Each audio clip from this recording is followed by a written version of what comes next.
Welcome, learners.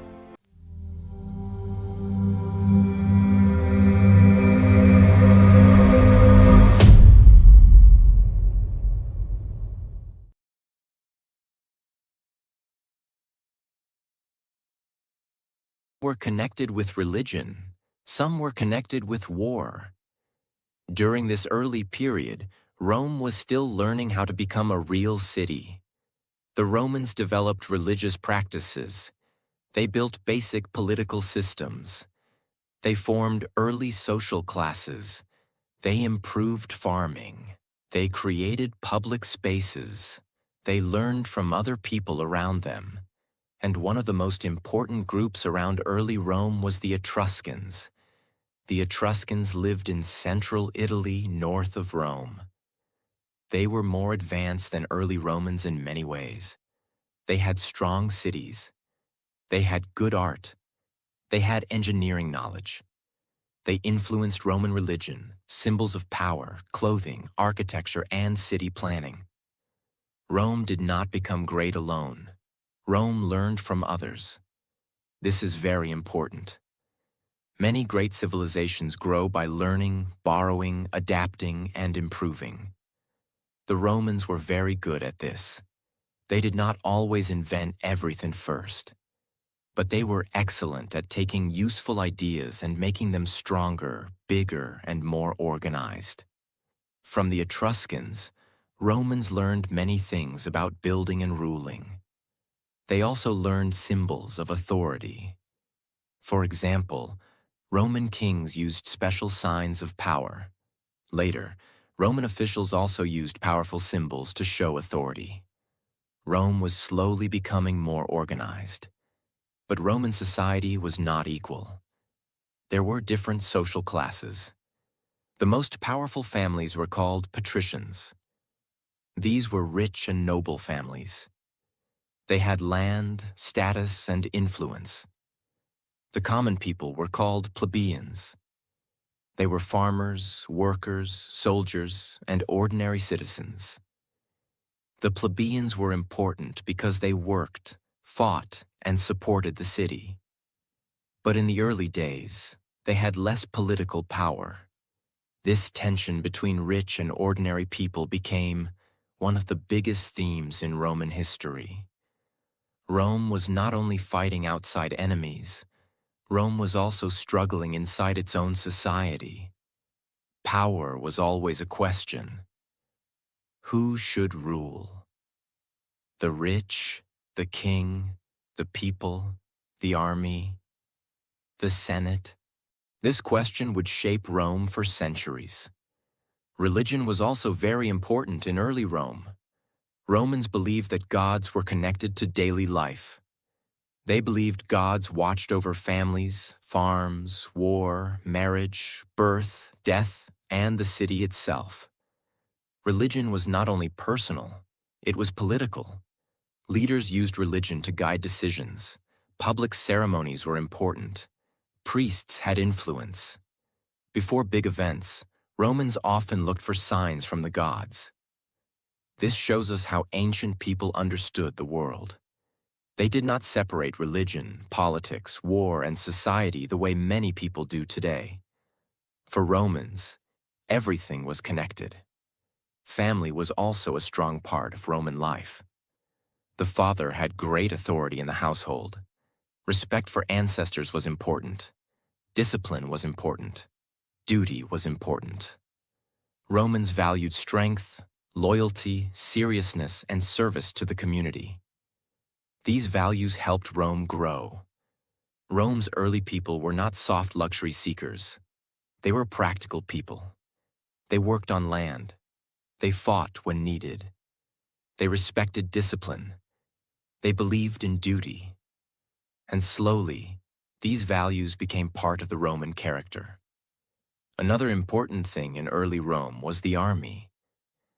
At first, Rome's army was not the professional army we imagine later. It was made of citizen soldiers. These were men who worked as farmers but fought when Rome needed defense. This created a strong connection between land, citizenship, and military service. To be Roman was not only to live in Rome. It meant you had duties, you had responsibilities, you had to serve. This sense of duty helped Rome survive in a dangerous world. But the kingdom period did not last forever. According to Roman tradition, the last king of Rome was Tarquin the Proud. He was seen as cruel and arrogant. His rule created anger among the Roman people and nobles. Finally, the Romans removed the king. This was a turning point. The Romans decided they did not want to be ruled by kings anymore. They hated the idea of one man having too much power. So, around 509 BC, Rome became a republic. This was one of the most important moments in Roman history. The word republic comes from the idea of public affairs. It means the state was not supposed to belong to one king. It belonged to the people, at least in theory. But we must understand this carefully. The Roman Republic was not a modern democracy. Not everyone had equal power. Women could not vote. Slaves had no freedom. Rich families had strong influence. But still, the Republic was a major change. Instead of one king, Rome now had elected officials. The most important officials were called consuls. There were usually 2 consuls at the same time. This was done to stop one person from becoming too powerful. Each consul could check the other. This idea was very important. Romans understood that power must be controlled, because uncontrolled power can become dangerous. Rome also had the Senate. The Senate was made mostly of powerful aristocratic men. It became one of the most important political bodies in Rome. The Senate advised leaders. It influenced laws. It guided foreign policy. It controlled money and decisions. Even when Rome later had emperors, the idea of the Senate remained important. The early republic also faced many internal struggles. The plebeians wanted more rights. They wanted protection from unfair treatment. They wanted a voice in government. The patricians wanted to keep power. This conflict between patricians and plebeians is called the conflict of the orders. It lasted for a long time. The plebeians did not simply accept their lower position. They pushed for rights. They demanded representation. They gained special officials called tribunes. Tribunes could protect plebeians from unfair actions by powerful officials. This was a huge step. It showed that ordinary people could fight for political rights. Rome became stronger because it slowly included more of its people in the system. Not perfectly, not equally, but step by step. This is another powerful lesson from Rome. A society becomes stronger when more people feel they have a place in it. During the early Republic, Rome also began expanding. At first, Rome did not control all of Italy. It was just one city among many groups. There were Latins, Sabines, Etruscans, Samnites, Greeks in southern Italy, and other peoples. Rome had to fight many wars to survive and grow. But Rome had one special strength. When Rome defeated enemies, it often did not simply destroy them completely. Many times, Rome made alliances. It gave some rights. It connected defeated peoples to the Roman system. It built roads. It made military agreements. It slowly created a network of power. This made Rome different. Rome was not only a city that conquered. Rome was a city that absorbed. It pulled other people into its system. This helped Rome grow stronger and stronger. The Roman army also became more organized. Roman soldiers were disciplined. They trained. They fought in strong formations. They learned from defeats. They adapted their weapons and methods. This ability to learn from difficulty made Rome dangerous. Rome could lose battles, but it often returned stronger.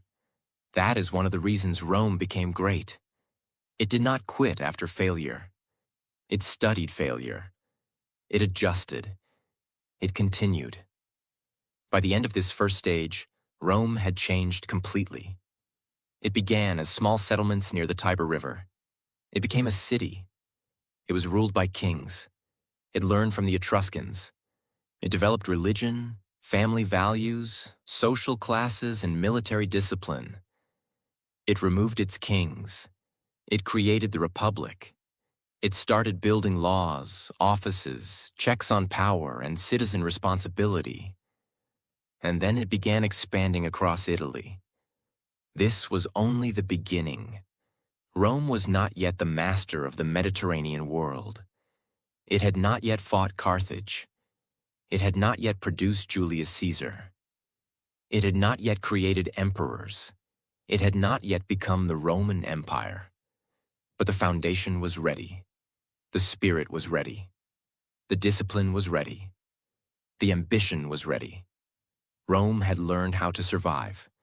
And soon, Rome would learn how to conquer. Chapter 2. Rome conquers the Mediterranean and the Republic begins to break. After Rome became stronger in Italy, it faced a new question. Would Rome remain only an Italian power? Or would Rome become a power of the whole Mediterranean world? The answer came through war. And the biggest enemy Rome faced in this period was Carthage. Carthage was a rich and powerful city in North Africa, in the area of modern Tunisia. It had a strong navy. It controlled trade routes. It had wealth, ships, soldiers, and influence. Rome was strong on land. Carthage was strong at sea. So when these two powers started competing, the conflict became huge. These wars between Rome and Carthage are called the Punic Wars. There were 3 Punic Wars, and they changed Rome forever.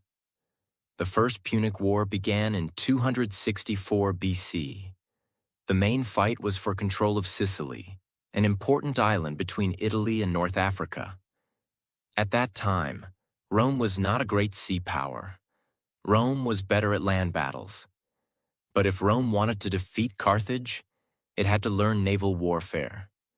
So Rome did something very Roman. It adapted. It learned.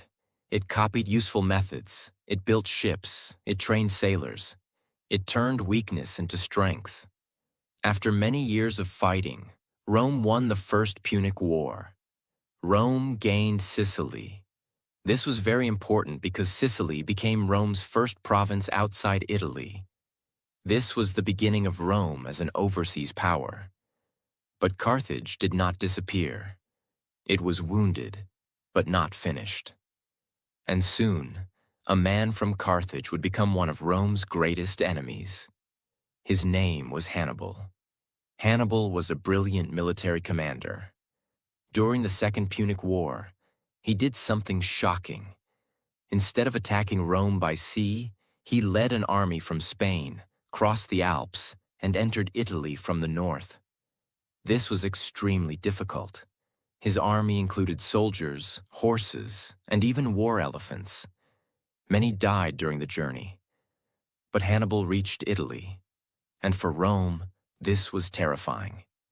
An enemy army was now inside Roman land. Hannibal defeated Roman armies in several battles. The most famous was the Battle of Cannae in 216 BC. At Cannae, Hannibal used strategy, patience, and intelligence to destroy a much larger Roman army.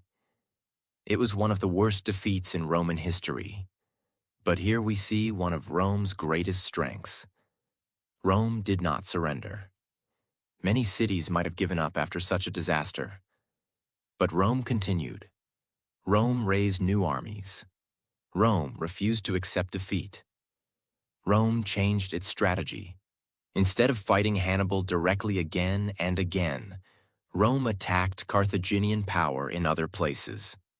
Finally, the Roman general Scipio Africanus took the war to North Africa. Hannibal had to return home to defend Carthage. In 202 BC, at the Battle of Zama, Scipio defeated Hannibal. Rome won the Second Punic War. This victory changed everything. Rome became the strongest power in the Western Mediterranean. Carthage lost much of its power. Rome gained influence in Spain. Rome's confidence grew. But Rome's fear also grew. Many Romans never forgot how close Hannibal came to destroying them. Years later, Rome fought the Third Punic War. This time, Rome completely destroyed Carthage in 146 BC. The city was burned. Its people were killed or enslaved. Carthage was gone. Rome had removed its greatest rival. But in the same year, 146 BC, Rome also defeated Corinth in Greece. This was symbolic. In one period, Rome destroyed Carthage in the west and dominated Greece in the east. Rome was no longer just an Italian power. Rome was becoming the master of the Mediterranean. But victory brought new problems. This is one of the deepest truths of history. Success can create dangers that failure never creates. As Rome conquered more lands, money flowed into Rome. Slaves were brought from conquered territories. Rich generals and powerful families became richer. New provinces gave Rome wealth. But ordinary Roman farmers suffered. Many small farmers had spent years fighting in wars. When they returned, their farms were damaged or lost. Rich landowners bought more land. Large estates used slave labor. The gap between rich and poor became bigger. Rome was winning outside, but struggling inside. This is very important to understand. A nation can look powerful from outside and still be breaking from inside. The Roman Republic had been built on citizen farmers, duty, and shared responsibility. But now wealth, luxury, ambition, and inequality were changing Roman society. Politics became more violent. Leaders began using public anger to gain power. The army also changed. Earlier, soldiers were connected to the state. But over time, soldiers became more loyal to their generals. Why? Because generals gave them rewards, land, and money. This was dangerous. If an army loves its general more than the law, the Republic is in trouble. Rome now had powerful generals with personal armies. And these generals began fighting not only foreign enemies, but each other. Before Julius Caesar came, Rome had already seen major political tension. Two important reformers were the Gracchi brothers, Tiberius and Gaius Gracchus. They tried to help ordinary Romans by supporting land reform and other changes. But their reforms threatened powerful elites. Both brothers were killed. Their deaths showed that Roman politics was becoming violent. Instead of solving problems through law and debate, Rome was beginning to solve problems with blood. Then came powerful military leaders like Marius and Sulla. Marius changed the Roman army by allowing poorer citizens to become soldiers. This made the army larger and more flexible. But it also made soldiers depend more on generals for payment and land. Sulla later marched his army into Rome itself. This was shocking. A Roman general using a Roman army against Rome was a terrible sign. It showed that the Republic's rules were weakening. Power was moving from institutions to individuals, from law to armies, from public duty to personal ambition. Then came one of the most famous figures in world history, Julius Caesar. Julius Caesar was intelligent, ambitious, brave, and dangerous. He came from an old noble family, but he built popularity with ordinary people. He was a politician, a speaker, a writer, and a general. He knew how to inspire soldiers. He knew how to win public support. And he knew how to use opportunity. Caesar formed an alliance with two other powerful men, Pompey and Crassus. This alliance is called the First Triumvirate. It was not an official government structure in the modern sense. It was more like a political agreement between powerful men. Crassus had great wealth. Pompey had military fame. Caesar had ambition and political skill. Together, they dominated Roman politics for some time. But alliances built on ambition often do not last. Caesar became governor in Gaul, an area that included much of modern France and nearby regions. There, he fought long wars and conquered huge territories. The Gallic Wars made Caesar extremely famous. His soldiers became loyal to him. His wealth and reputation grew. He wrote about his campaigns, and his image became powerful in Rome. But the Senate became afraid. Pompey also became his rival. The Roman leaders feared Caesar was becoming too powerful. They ordered him to give up his command. But Caesar made a bold decision. In 49 BC, he crossed the Rubicon River with his army. This was a point of no return. By crossing the Rubicon, Caesar was entering Italy with military force. It meant civil war. This moment became famous because it showed a leader choosing action that could not easily be undone. Caesar fought Pompey and the Senate's forces. After a series of battles, Caesar won. He became the most powerful man in Rome. Later, he was made dictator for life. Now Rome had a serious problem. The Republic had been created to avoid rule by one king. But Caesar looked like one man with too much power. Some people loved him because he brought reforms, order, and strength. Others feared him because they believed he was destroying the Republic. On March 15th, 44 BC, Julius Caesar was assassinated by a group of senators. This day is called the Ides of March. The assassins believed they were saving the Republic. But they were wrong. Caesar's death did not restore peace. It created more chaos. Civil war returned. Rome was too broken to go back to the old system. After Caesar's death, power moved to another group of men.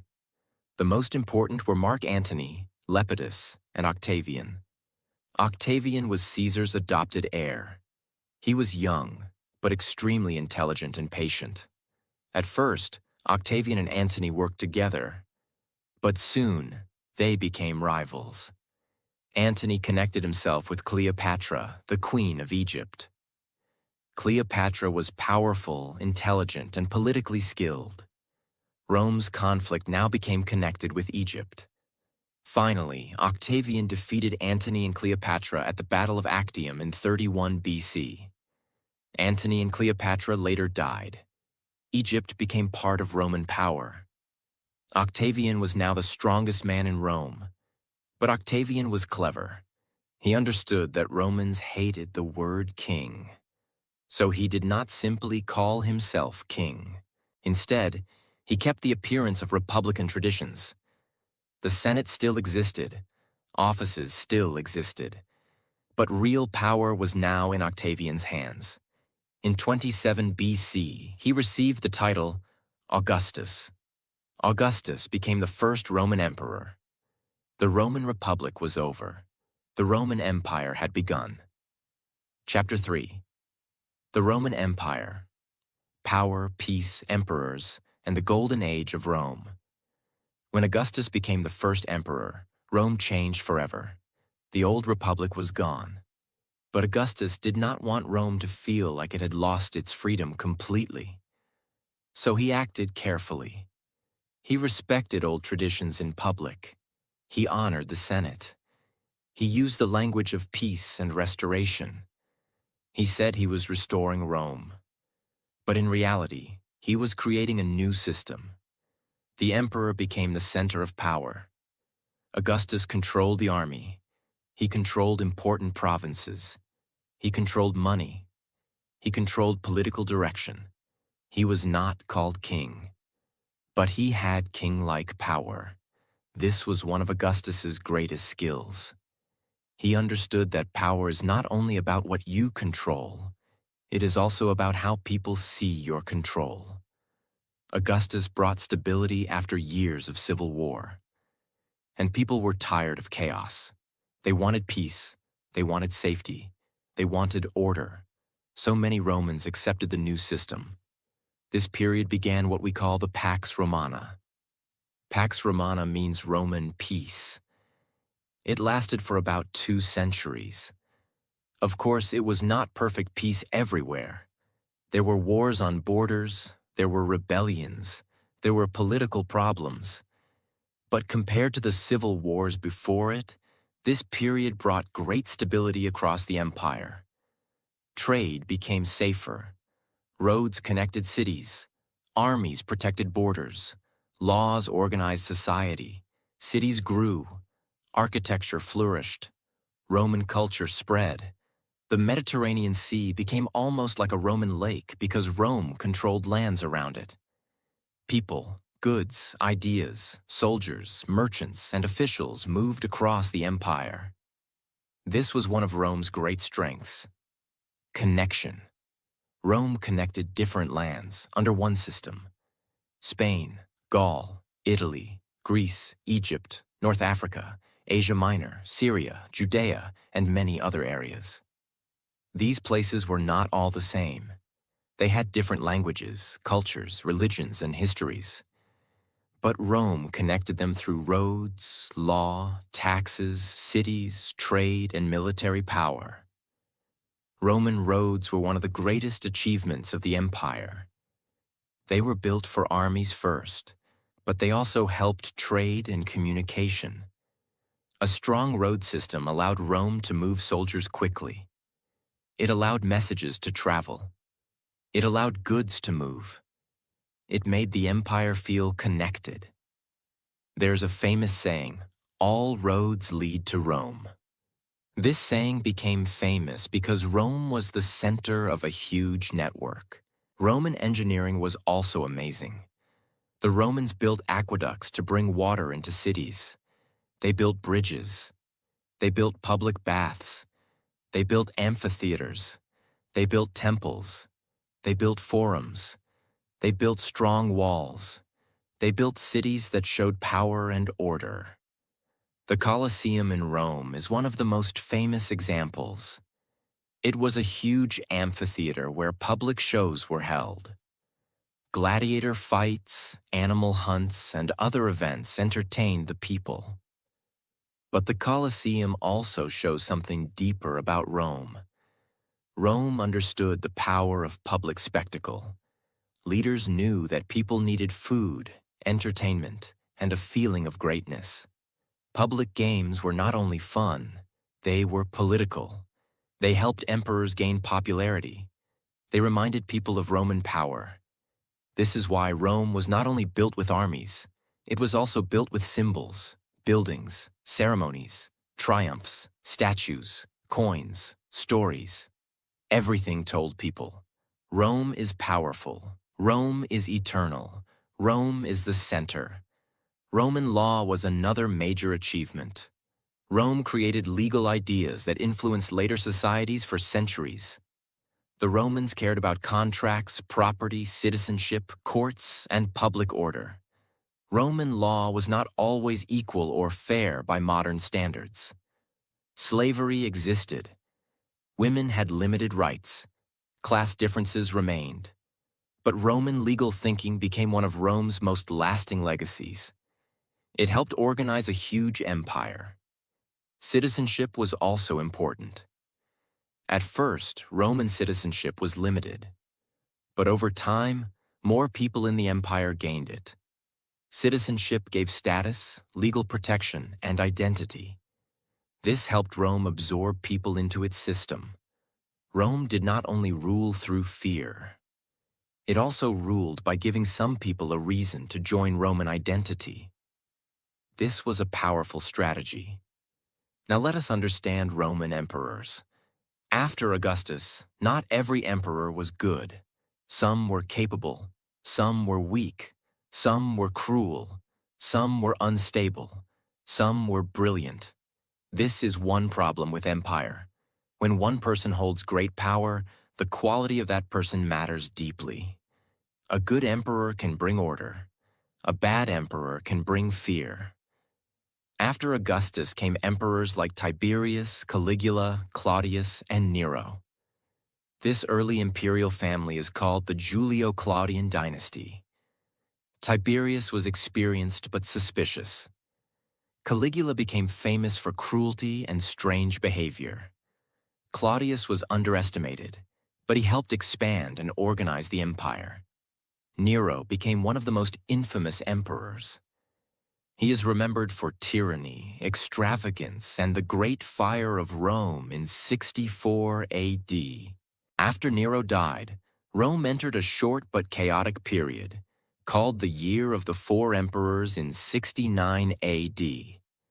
Several men fought for power. This showed again that succession was a major weakness of the empire. Who should become emperor? The son? The strongest general? The Senate's choice? The army's choice? This question created danger many times in Roman history. After that chaos, the Flavian dynasty came. One of the most famous Flavian emperors was Vespasian. He helped restore stability.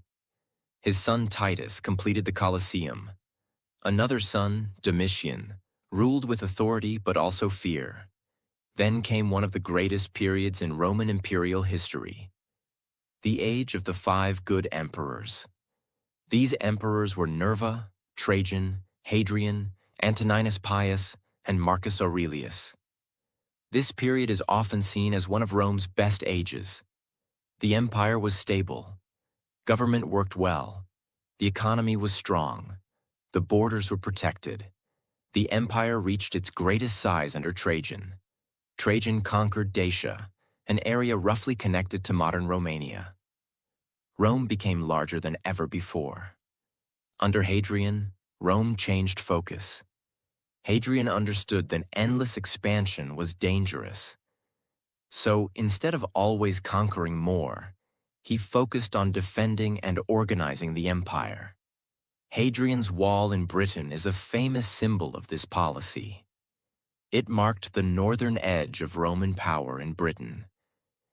Hadrian traveled across the empire and inspected provinces. He strengthened borders. He improved administration.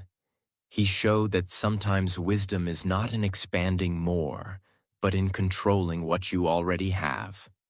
Marcus Aurelius was another famous emperor. He was also a philosopher. His writings, known as Meditations, show a mind focused on duty, self-control, discipline, and accepting hardship. But his reign was not easy. Rome faced wars, disease, and pressure on the borders. Even during the Golden Age, problems were growing. The empire was huge, and huge things are difficult to control. Roman society during the empire was complex. At the top were the emperor, senators, wealthy families, officials, and military leaders. Below them were merchants, craftsmen, farmers, workers, freed people, and slaves. Slavery was a major part of the Roman economy. Enslaved people worked in homes, farms, mines, workshops, and public projects. Some slaves were educated and worked as teachers, secretaries, or managers. Some were freed and became freedmen. But slavery remained a brutal reality of Roman life. So when we admire Rome's buildings and power, we must also remember the human cost behind them. Great civilizations often have both beauty and darkness. Rome had law, engineering, and culture. But it also had conquest, slavery, violence, and inequality. To understand Rome honestly, we must see both sides. Religion in the Roman Empire was also diverse. Romans worshipped many gods. They adopted gods from other cultures. Emperor worship also became important in some places. People honored the emperor as a symbol of Roman unity and power. But inside this empire, a new religious movement began to grow. Christianity. Christianity began in Judea, a Roman-controlled region. It was based on the life and teachings of Jesus Christ. At first, Christians were a small group. They believed in one God. They followed Jesus. They believed in love, forgiveness, salvation, and eternal life. This was very different from traditional Roman religion. Christians often refused to worship Roman gods or the emperor. This created suspicion. Sometimes Christians were persecuted. They were blamed during crises. Some were arrested, punished, or killed. But Christianity continued to spread. Why? Because its message gave hope to many people. It attracted poor people, slaves, women, and also educated people over time. It offered spiritual equality before God. It created communities of support. It gave meaning in a difficult world. This is important because Christianity would later transform the Roman Empire itself. But in the High Empire period, Rome still looked powerful. Its cities were active. Its army was feared. Its roads were strong. Its laws were respected. Its culture spread widely. Latin became important in the western part of the empire. Greek remained important in the eastern part. Roman culture mixed with local cultures. This is called Romanization. In many provinces, local elites adopted Roman customs. They built Roman-style buildings. They learned Latin. They served in government. They joined Roman politics. They became part of the empire. This helped Rome last longer. Because people were not only conquered, many were slowly included. But the empire also depended heavily on the army. The Roman army protected borders, built roads, controlled provinces, and supported emperors. Legions were highly organized. Soldiers trained hard. Military camps sometimes became permanent towns. The army was one of Rome's greatest strengths. But later, it also became one of Rome's biggest political dangers. Because emperors needed army support. If the army supported a new leader, that leader could become emperor. This made politics unstable later. By the end of the Golden Age, Rome was still powerful, but the warning signs were present. The empire was too large. Borders were under pressure. The economy needed constant support. Leadership depended too much on the emperor. The army had great political power. Disease and war weakened the population. And after Marcus Aurelius, Rome began moving into a more difficult period. His son Commodus became emperor. Commodus was very different from his father. His rule is often seen as the beginning of serious decline after the Golden Age. He was more interested in personal glory and entertainment than responsible leadership. After his death, Rome again faced instability. The empire still stood, but the golden calm was fading. Chapter 4. Crisis, Division, Christianity, the Fall of Western Rome, and the Legacy that Never Died. After the Golden Age of Rome, the empire did not fall immediately. This is very important to understand. Rome did not collapse in one night. Rome did not fall because of one bad emperor, one battle, or one single mistake. The fall of Rome was a long process. It was like a strong building that slowly developed cracks. At first, the cracks were small, then they became deeper, then the walls became weak, and finally, one part of the building fell. This is how Rome declined. Slowly, painfully, step by step. After the time of Marcus Aurelius, the empire entered a difficult period. The Roman Empire was huge. It stretched across many lands. It had long borders. It had different peoples. It needed strong armies. It needed money. It needed good leaders. It needed unity. But keeping such a large empire together was extremely difficult. The empire had to defend itself in Europe, Africa, and Asia. Enemies attacked the borders. Germanic tribes pressed from the north. The Persian Empire threatened Rome in the east. The army needed more soldiers. Soldiers needed payment. Taxes became heavier. Prices increased. Trade became weaker in some areas. The government became more complicated, and the people began to feel pressure. Rome was still powerful, but it was becoming tired. This period is often called the crisis of the 3rd century. It happened during the 200s AD. It was one of the most dangerous times in Roman history. During this crisis, emperors came and went very quickly. Many emperors were chosen by the army. Many were killed by the army. Some ruled only for a short time. Some never had full control. The empire became unstable. Imagine a country where the leader changes again and again, not because of peaceful elections, but because of violence, murder, and military power. That creates fear. That destroys trust. That weakens the system. And that is what happened to Rome. The Roman army, once the protector of the empire, became deeply involved in politics. If soldiers did not like an emperor, they could remove him. If a general had enough military support, he could try to become emperor. This made the throne dangerous.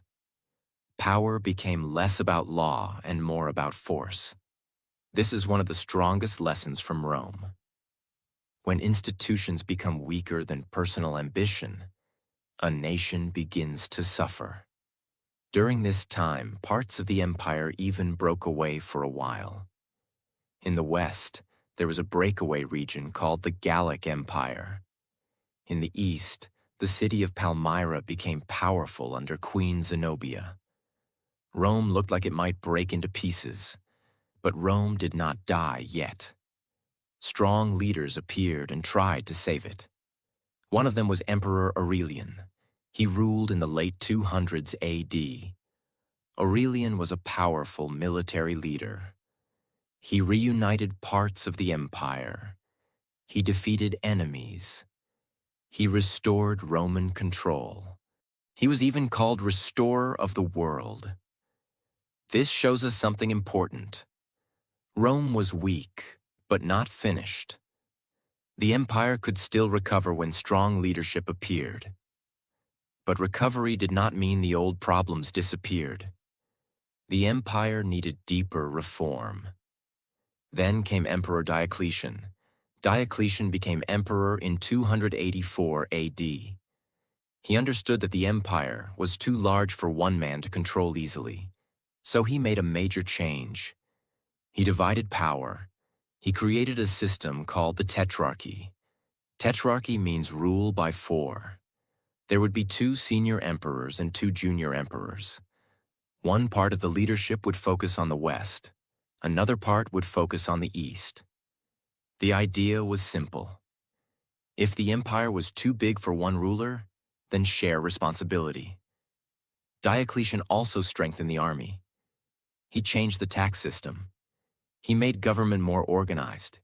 He tried to control prices. He wanted order. He wanted stability.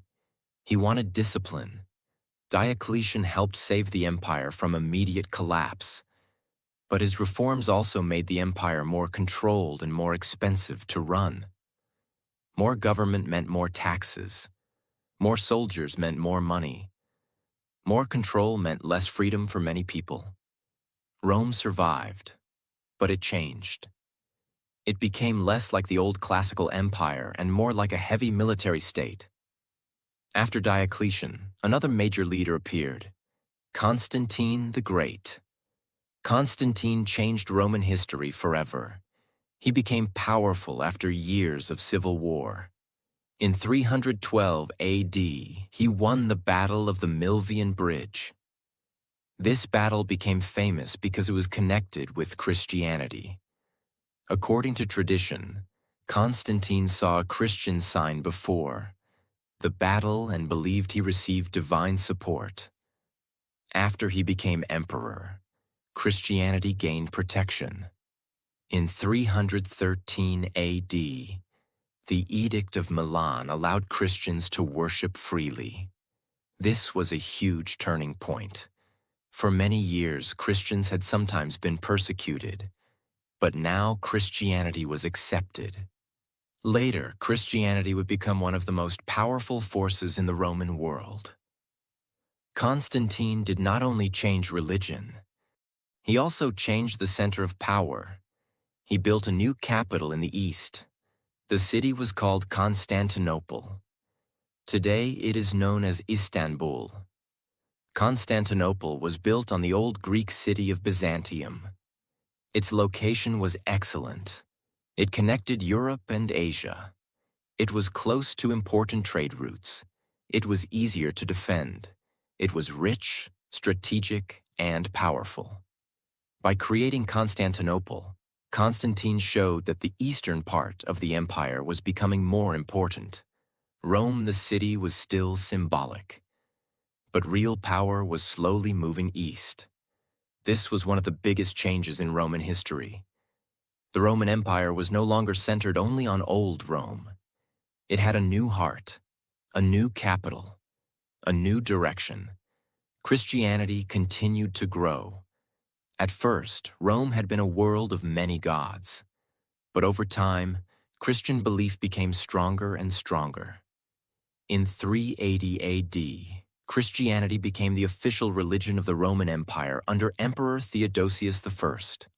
This changed Roman culture deeply. Temples, rituals, public life, art, philosophy, politics, and identity began to change. The empire was still Roman, but it was becoming Christian Roman. This transformation was not simple. Some people accepted it.